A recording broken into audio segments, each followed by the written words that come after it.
Hey, welcome to the Sixers Talk podcast, brought to you by Wilmington University, Worldview Works, Danny Pommells, Noah Levick from NBCSportsPhiladelphia.com, and our producer making sure everything goes right, Ben Berry, in the cut as always. Hey, thanks for being with us. Hey, the up and down season continues for the 76ers. They win some, they lose some. I'm trying not to be a prisoner of the moment, Noah, and be suffocated by what we had to witness in Memphis last night, because that third quarter, man, I almost wanted to poke my eyes out watching that third quarter, because it was a rough one to go through. And there was still a little hope in me heading into the fourth that there was some run or some type of, pride that the Sixers would show, but they just got dump trucked in Memphis as they head back to face the Heat on Wednesday. Noah, I always try to find a creative way to say it, but there is no better way to say it. They couldn't hit an elephant in the butt with an ironing board from three, 4 for 22. So many places we can go. We'll get to Ben Simmons and the latest on him and the positives of Tyrese Maxey, but let's not try to avoid what happened in Memphis as the Sixers had to deal with Joel Embiid and Seth Curry being really late scratches. What was your perception of what went on there with Joel and Seth both dealing with soreness, Seth with the right shoulder and Joel with the rib? With Joel, I think anytime he misses a game, it's fair to have some level of concern. And the context here matters too. On Thursday, the team said he experienced right abdominal soreness. Embiid called that pretty painful after the game. And then, he was deemed good to play Saturday, scored 26 points against the Warriors, but you saw at times in that game he was grimacing, he was stretching out the area. He said again afterwards he thought he'd be fine, and then he scratched so late. So certainly nothing to indicate it's a severe injury, but it's Joel Embiid, and he's incredibly important to the Sixers, and they're 12-5 when he plays, and they've only won 3 games this year without him. And you saw last night, Andre Drummond brings some good things to the table, but he is just worse than Embiid in many areas, and you appreciate how well-rounded Joel Embiid is as a player and just how wide an impact he has on the team. So certainly not a positive whenever he's unable to play, and especially I think the late scratch just makes it tough, for his teammates, unfortunately, because they're not at all prepared to go out there and try to win a game against a Memphis team that heading in and won 7 of 8 without Ja Morant, and proved again last night that they're playing very, very strong basketball. And then, of course, not ideal either to have Seth Curry scratched. As you mentioned, Tyrese Maxey was a small positive, 23 points, 7 assists. Charles Bassey also looked good in his first meaningful minutes since Joel Embiid returned from COVID-19. But outside of that, I don't think we can point to any positives from that game. 3-point shooting was bad. Turnovers were an issue early. Sixers really never had any success stringing together stops. Doc Rivers even had to turn to his own defense in that atrocious third quarter. So a bad night after the Sixers on Saturday had pulled off their best win of the season, beating the Golden State Warriors. So definitely a bit of a roller coaster with this ball club. Yeah, if we have to mention Charles Bassey as one of the positives from the game 5 minutes into the podcast, it gives you an idea of what we're enduring, particularly with this Memphis game. And you and your 3 observations, you make the great point right there about Andre Drummond. And it's not necessarily what Drummond lacks, because he's here to be a backup center, but you kind of appreciate and notice the deficiencies that Drummond may have and the things that Joel brings when he's not on the floor. And, you look at that Golden State Warriors matchup, as you alluded to, and with Steph and Joel on the court together, Steph being the virtuoso performer he is, and Joel being probably one of the most uniquely talented big men in NBA history. With what he's able to do. I wish he would pick and roll more than pop, but that's a whole nother discussion. But you mentioned the 3-point shooting, man. 4 for 22, 18% from 3. Danny Green with a donut from 3. Furkan Korkmaz gets the start with Seth Curry out, and he can't hit a 3. Really, not many positives to draw upon from that Grizzlies game, but down two of your best players with Curry and Embiid, it was a little bit to be expected. You hope the Sixers would show more fight, but part of the reason why the fight wasn't there was Tobias Harris just being underwhelming on a 5 of 12 shooting night. And I was trying to ease my way into talking Tobias because there are a couple other things to get to before that. And you always weigh in whether to talk about the positives before the negatives, but you just can't avoid Tobias.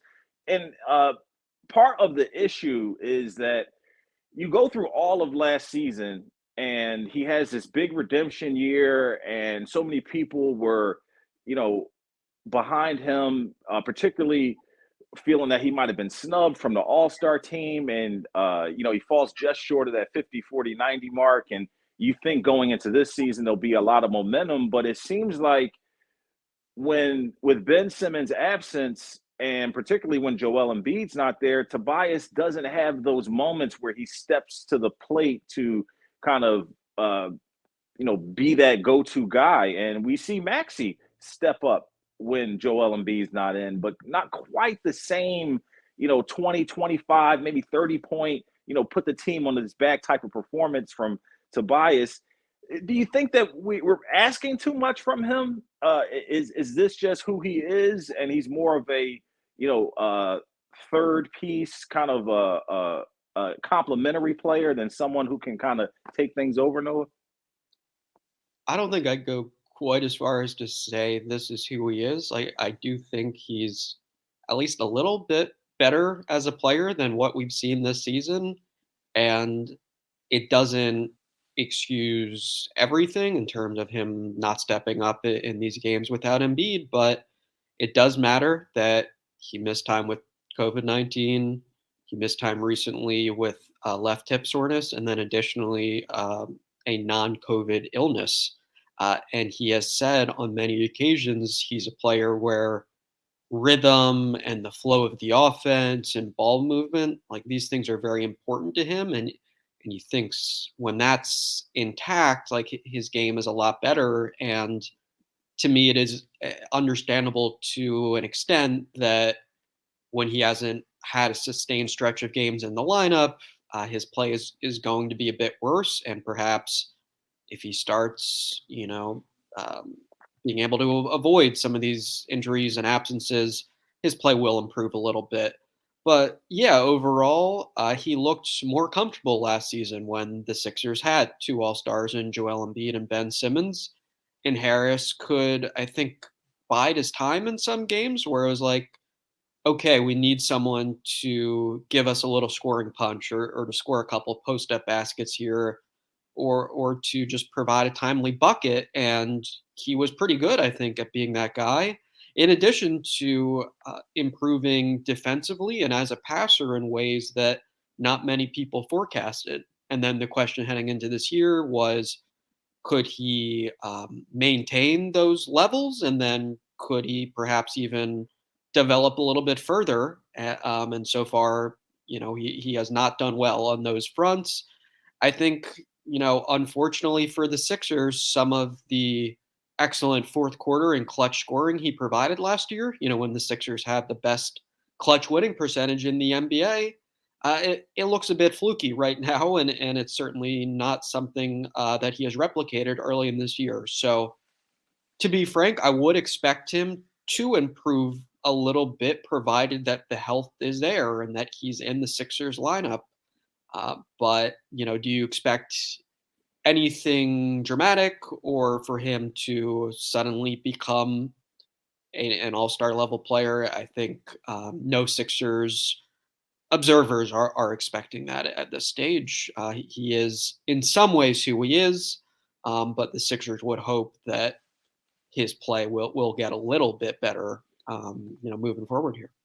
Do you think fans need to try to disconnect from the salary that he's getting and connecting that to the play and maybe some criticism about how he plays and how he fits in? Because so many people try to connect the money to, what the production. So is that a disconnect people need to make? Yeah, I guess every fan approaches fandom in their own way, and to some the money is important, to some it's not important at all. Yeah, look, it was a very expensive contract, the most expensive in Sixers history before Joel Embiid signed the max extension. And I think it's understandably bitter to many fans that they gave him that contract. Jimmy Butler, rather, is now a member of the Miami Heat, et cetera, et cetera. Like, I totally get all of that coming to mind when a fan might be frustrated with Tobias Harris's production. But as far as what it means for the Sixers, like, I do think they can still be a very good, potentially championship caliber sort of team, with Tobias Harris not being an all-star level player, but being something very close to it. But this year, he hasn't, of course, been very close to it at all. The three-point shooting has not been there. He still doesn't attempt as many as certainly Joel Embiid would like, as many fans would like. He doesn't get to the line very often, which I think is problematic, especially in the nights without Embiid. So yeah, all of these flaws, I think I get people being frustrated with them and concerned with them. I do think perhaps there's a middle ground there where you can be aware of the contract but not fixate on it 24/7. But of course, it's relevant in terms of how this team is constructed. There's no denying that. Hypothetically speaking, this team is in a situation where they continue to have the, win games, lose games. COVID has obliterated so much of that early momentum that they had when they were 8-2, as we saw last year, which is such a shame. And you see other teams going through that. The Chicago Bulls with 10 players on the COVID-19 reserve list at one point, as they try to, deal with this, having games postponed and whatnot. So it's not exclusive to the 76ers. The Chicago Bulls also a team that, was at the top of the heap here for a bit. My question is, are you, would you be shocked if, along with the Simmons situation that needs to be resolved, which may happen here, and we'll get to that before the trade deadline, would you be surprised if Tobias Harris ends up being a player that the team feels like that they can maximize in a trade and by getting someone else in return and parting ways with him? Would that surprise you as his season has gone and how these past few years have gone? Would that surprise you or catch you off guard? It would surprise me because I think he would have to play a lot better for him to be attractive to teams around the league. Yeah, a lot of money, and you got the years as well remaining on the contract. Perhaps that's a little more feasible if a few years down the line he is playing better basketball, and there's 1 year left on the contract, and he looks like a decent pickup for a contending team, and they're willing to take on the salary. But the way these things work is the salary is a really big factor, and he has a massive salary. So that would really surprise me. Yeah, I just do not, frankly, see that happening. Maybe Daryl Morey will shock us. To be fair, I think some folks were skeptical that he'd be able to move the Al Horford contract for anything of value, and he did great work there in acquiring Danny Green and shipping Horford off to another team. But with Tobias Harris, yes, that would absolutely surprise me. There's more bad we could get to, but I mean, we all watched the game. We saw how the Sixers performed, and there wasn't a lot of good to talk about. But the one person that did rise to the occasion with 16 points in the first half was Tyrese Maxey. And yeah, he wasn't fantastic, but it was just another step forward in his progression toward being a leader and, possibly the point guard of the future for this basketball team. And so many, good things you could point to last night with his determination, and you just start to see some repetitive things about the way he attacks the basket, his layup package, the 3-point shot. A couple of friendly bounce or two he got, last night on his jumper. What did you see from Maxey, and what encouraging signs do you draw from the way he plays when Joel Embiid isn't there? Yeah, I mean, I think he was good in the Warriors game too. So just in a bigger picture sense, it's nice for the Sixers to seemingly see him have gotten over the hump a tad. After a 5 game stretch where I think he was around 29% from the floor. I thought in the Golden State game he started strong, made a couple threes, and then just made some really big plays down the stretch, soaring high to block Jordan Poole. Also had one of those trademark acrobatic high flying layups as well. So I thought that was positive. To be honest, I don't think the production is as encouraging on a night when they get crushed, but absolutely, he started that game brightly. I think was aggressive and decisive, and there was no hesitancy. And with Joel Embiid, you do sometimes see a little more uncertainty in his game just because he's aware that Embiid's a star who needs a lot of touches and deserves to be an extremely high usage player. And those guys are still figuring out how to play off each other in terms of when's Embiid going to roll, when's he going to pop, when's he going to short roll, and where he likes his touches. And of course, you have this unique suboptimal situation where Maxey is being asked to fill Ben Simmons's role off the ball as like a 6'2", 6'3" guard in the dunker spot. So I understand some elements of that situation being difficult for him, and um, his production not being as high, in at least thus far when he's played without Joel Embiid. But undeniably, he has stepped up for the Sixers in a very positive way in these spots when they've been shorthanded. And Tobias Harris hasn't been doing a ton of scoring, and the Sixers need someone to fill a bit of the Embiid void. Of course, that was not nearly enough last night, but nice to see Maxey trending in the right direction again, I think would be a fair way to put it. Yeah, absolutely. We're kind of bookended by, since the last pod, the blowout against the Utah Jazz, where the Sixers were just outscored from three in a prolific way. And then, the great win against the Warriors, where honestly, I was almost fell asleep in that first half when I was watching from my couch. Maybe it was the couch kind of pulling me in, but it was a tough first half against the Warriors. And not tough in the sense that it was bad basketball, but just, Seth Curry was kind of in a closet. Matisse Thybulle was all over him, and Joel Embiid wasn't. There wasn't the star power cachet that you kind of expected there in the first half. It did get exciting in the second.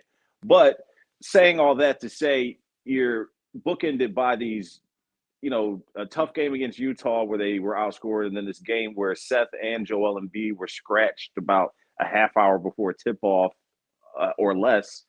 And then you have this game against the Heat here coming up tomorrow. So in this 4-game stretch, what are you looking to see from them in this Heat game, as hopefully everyone comes back healthy, compared to, how they performed against the Grizzlies and Utah? Just better effort, better basketball. I don't think anything too profound. It's a long season, and as we've said millions of times, Joel Embiid's health matters more than the results of a single regular season game. So if concern persists there, I wouldn't want to see the Sixers playing him. But regardless of who's on the floor, just give a better effort. Especially if Embiid plays, it looks like potentially a pretty winnable game at home. Miami's been without Jimmy Butler, who's had this tailbone injury. Bam Adebayo's out after having thumb surgery, so And I think Tyler Hero had a quad contusion in their last game, so he's going to be reevaluated today as well. I don't know how that'll linger until tomorrow, but worth mentioning. Yeah, for sure. So Miami will be a shorthanded team in some form, and the Sixers will be at home. And up until this year, Wells Fargo Center had been a fortress for them, and at least they played very well in Philly their last game against Golden State. So um, if Joel Embiid plays, it looks like um, a highly winnable game. Even if not, you'd think perhaps it's one where they've got a decent shot here to get back on track. But as far as what specifically I'm looking to see, just better perimeter defense. Um, and if Joel Embiid's not there, you don't want Maxey to be the guy forced to carry the offense and the offense to be running through Andre Drummond and Tobias Harris as much perhaps as it did last night. But hopefully, from the Sixers' perspective, just some sort of game where the memories of last night go away pretty fast, and there are more positive vibes after they play Miami. Yeah, the Sixers returning home 4-2 in their last six. And speaking of the Wells Fargo Center, it is completely worth mentioning that if you intend on attending games at the Wells Fargo Center in the new year, starting January 3rd, the city of Philadelphia has put in a COVID-19 vaccine mandate for people coming to the arena, so that you need to show proof of vaccination in order to come into the arena because of indoor dining and drinks that are served at the Wells Fargo Center. So there's an indoor dining vaccine mandate put in place by the city of Philadelphia. There is a 2-week kind of a grace period window where you don't have to be fully vaccinated, but you can show a recent negative COVID test in order to gain admittance. But they're kind of locking all windows and doors now at the Wells Fargo Center, Noah. Yeah, at least in the NBA, there has been a spike in cases here, and as you mentioned, Chicago Bulls had their next two games postponed, and you've seen a few teams besides the Sixers with positive COVID cases. So, yeah, I mean, I know it can unfortunately be a divisive subject, vaccinations, but to me, it all seems very sensible, and you'd hope that it is helpful with mitigating the spread of this really deadly virus. That's about all I've got to say on it. And I know to me it's sad that whatever you say on this subject, there's the potential for it to be controversial. Polarizing, yeah. Yeah, I think we're all just hoping to protect ourselves and protect each other as best we can, and we're hoping everyone is as safe and healthy as they can be. And in the city of Philadelphia's estimation, this was one step that made sense to take in pursuit of that aim. So yeah, the bottom line is you want to go to games, you got to be vaccinated moving forward, and the hope is that is helpful. Bigger than basketball is how I would put it, and definitely a polarizing subject, but city of Philadelphia putting their foot down in how things will go moving forward. And as people who work in the Wells Fargo Center and are we're there when this whole thing broke out and started way back when in March with the Utah Jazz, March of 2019. I kind of lose track of how all this went, but I'm all for it, and just hope that people can understand, like you said, it's not just about yourself, it's about others as well. So just something to keep in mind for all the fans out there. We'll take a quick time out here on the Sixers Talk podcast and talk some Ben Simmons on the other side. Start college, build skills, and complete your degree with Wilmington University. 100% online options and affordable tuition makes WilmU work for you. Learn more at wilmu.edu. There's so much to explore in Valley Forge in Montgomery County, Pennsylvania. Montgomery County is composed of charming towns and main streets, and each with its own personality, style, and unique vibe. Whether you are looking to get away with family or enjoy a special trip with friends. Leave behind the stress of planning and use our guide to find some of the most amazing things to do. Explore which town and main street suit you best. Visit makeitmainstreet.com to plan your getaway today. The saga continues on the Ben Simmons front. Since the last podcast, Shai Gilgeous-Alexander has been a name that has been put out there, and maybe there is a deal to be made with OKC. Maybe there isn't. How this all comes to fruition and take shape is anybody's guess, but the rumors continue to spin. And here we are with, according to Shams Charania, 7 teams that are interested in Simmons. Plenty of them you have heard before, but the Lakers and Knicks being new teams that reportedly have had interest in acquiring Ben Simmons. And I think what we can do, this is all speculation, not a whole lot of new information to share, but, Shams, we trust his reporting and have used, him a myriad of times in the past to reference his reports. So the question is, Noah, is there a player or players? We know the team has this list of maybe 25 to 30 guys that they're, scouting or have thoughts of acquiring if they were to trade Ben Simmons or when they trade Ben Simmons. So neither of us know that list. We have to assume that these are, as Daryl Morey put it, all-star type of players. And I guess there's a difference between a player who is an all-star and an aspiring or all-star caliber guy. So getting all that out of the way, is there a name out there or people that have been mentioned, Lillard and Beal notwithstanding, that are potential guys that could be Sixers players that you feel like, if they can figure out from the teams that have been mentioned, the names that have been bandied about, if there's a guy that they can finagle a way to get them here, I think that they will have done the Sixers team a great service. I'm not sure I'd go quite far for the players outside of that elite tier, as you mentioned. I think also notable, this report, Shams Charania mentions 8 teams, and he says those are among those interested in Ben Simmons. Okay. So according to his reporting, there's a lot of interest out there. And as we've, I believe, noted once or twice before, that bump in interest is logical and to be expected in light of tomorrow, Wednesday, being December 15th, when a bunch of the guys who signed free agent contracts this offseason are trade eligible, and therefore there's more options on the table. But 84% of the league's players become eligible for trades. Mm-hmm. On the good number. Yeah. And again, those are, the ones who weren't and now are. Few of them are big names, but on the Sixers, someone like a Danny Green will now become trade eligible because he signed his free agent deal this offseason. Frankly, the Lakers and Knicks, I don't see a lot of names that make sense there.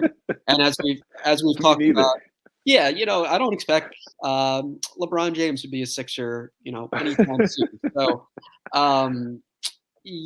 maybe those are one of those teams could be part of a multi-team deal, as we've talked about a bunch. And then those players don't fit the makeup of the player that supposedly the front office is targeting of that. All-star type of player. Right. And a guy I was extremely high on heading into the draft, to give myself a small pat on the back, Talen Horton-Tucker. I know a lot of Lakers fans think of him as a future star perhaps, but my sense is he does not meet the Daryl Morey difference maker designation. But looking at these teams, I think we're running through names we've gone through before for the most part, as far as like what would be enough. So Minnesota, Anthony Edwards would be really intriguing. Ooh, look at you starting at the top. I threw Shai Gilgeous out there to try to like. Right, we're not assessing here just what's realistic, but just like what would be enough, perhaps, and is not Lillard and Beal, Cleveland, Darius Garland, Indiana. Everyone's on the market for them. So who knows? Sabonis, a guy who's really interesting, who has been linked to possibly maybe ending up with the Golden State Warriors if they can send Wiseman and a package the Pacers way. But talk about the rich getting richer with Sabonis ended up there. But I think I'm wondering if you feel like this is even worth discussing at this point. Not by your reaction, but because it's just so speculative that we're trying to like pinpoint, these little like we're like searching in the dark a little bit, like trying to like pin the tail on a donkey, and it's like we all want this to be resolved in order for the team to kind of move forward. But are we just stuck here, Noah, at the moment? We'll see. It's possible we get a lot of significant development soon. It's possible we get action soon. So I understand the desire to try to read tea leaves and try to understand exactly what is going on behind the scenes. But yeah, the Sixers, I think, for the most part, have done a good job of keeping this the specifics rather secretive.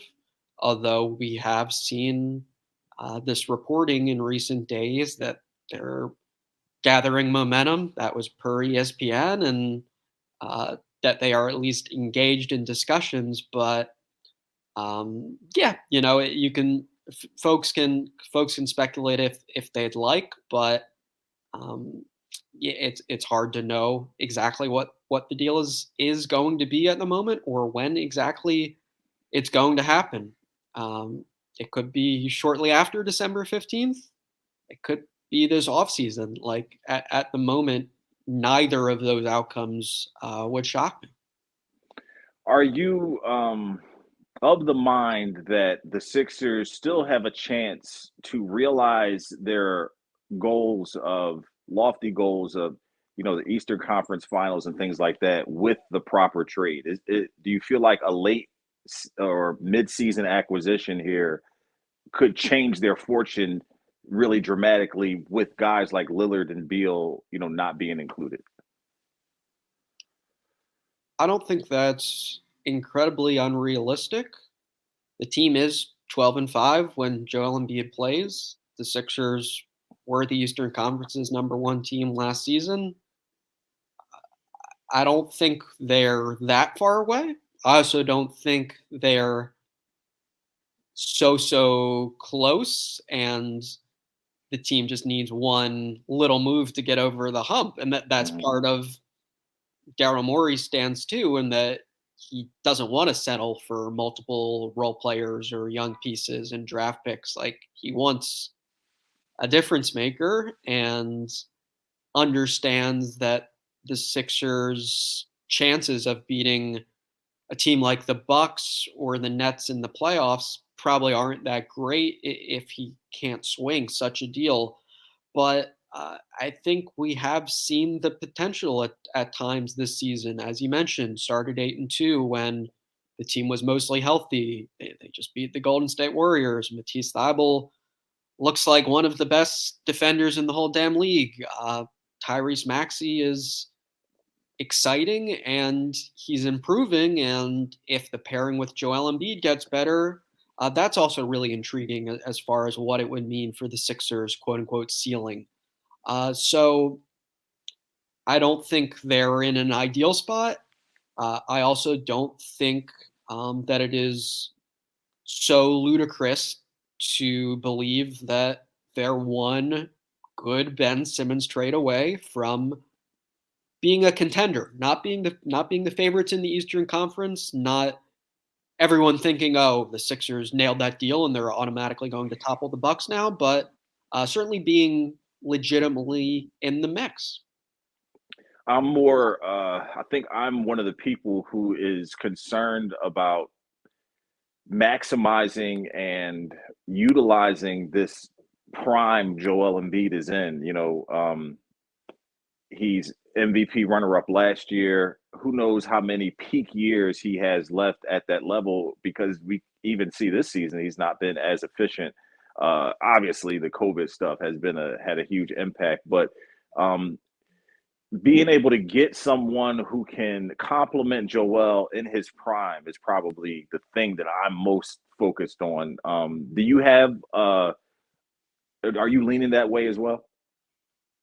Absolutely. I think that has to be a very high priority. And of course, with the name Sabonis in particular, there's a little bit of the concern of whether the fit would be there, another big guy, etc. Yeah, I think in all likelihood, it's probably a perimeter player who's really good at creating his own shot and making plays for others and being a threat late in games, et cetera, et cetera. All these boxes we've checked off that the Sixers would ideally target and ideally acquire in a Ben Simmons trade. And I think the whole maximizing the prime idea needs to be important, but it is nuanced because the timing issue of this is just really tricky. Like, if in Morey's estimation, that kind of trade just isn't on the table before this deadline, does it make sense to wait and continue to set your sights high? Or do you want to get a good player and slightly boost the Sixers' odds of going from a second round exit to a conference finals appearance this season? So yeah, no, of course that needs to be important. And unfortunately, I just think Joel Embiid is vulnerable from a health standpoint. And a lot of it feels just very outside of his control. Like, I do give him a lot of credit for focusing on the nutrition and conditioning in ways he hadn't before, leading into last season, and from a cardio standpoint, seemingly bouncing back quite well from having a very serious bout with COVID-19. But he's a big guy, and he just seems to have a lot of misfortune befall him. And who knows how long he is going to be healthy and at his best physically. So that's part of what makes this so difficult. And on one hand, to me, that's part of why there's urgency to do it. But on the other hand, and I think it's where I lean stronger, it's why you don't want to rush into something that is not the best deal. Like, you need to get a really good deal because the stakes are so high when you're talking about, the most talented player this team has had in a very, very long time. He is Noah Levick. I'm Danny Pommells. Be sure to check out Noah's really fantastic article on Matisse Thybulle's defense on Steph Curry. It still feels good to read it even days after that Warriors win, and might make you feel better about the Grizzlies' loss. Anything else you're working on the website right now, Noah?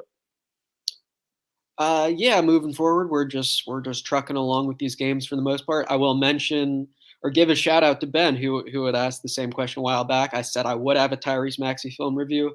I did have a Tyrese Maxey film review. So if you haven't checked that out, our video man, Steve Graham did great stuff as always on that video, and wrote a bit about Maxey as well, touching on some of the things we noted with the pairing with Joel Embiid and his decision making and level of aggression and what have you. But nothing super special to note in this podcast, other than we'll keep covering this roller coaster of a season. He is Noah Levick, our esteemed Sixers writer at NBCSportsPhiladelphia.com. Be sure to follow him on Twitter and check out his work because he does not disappoint.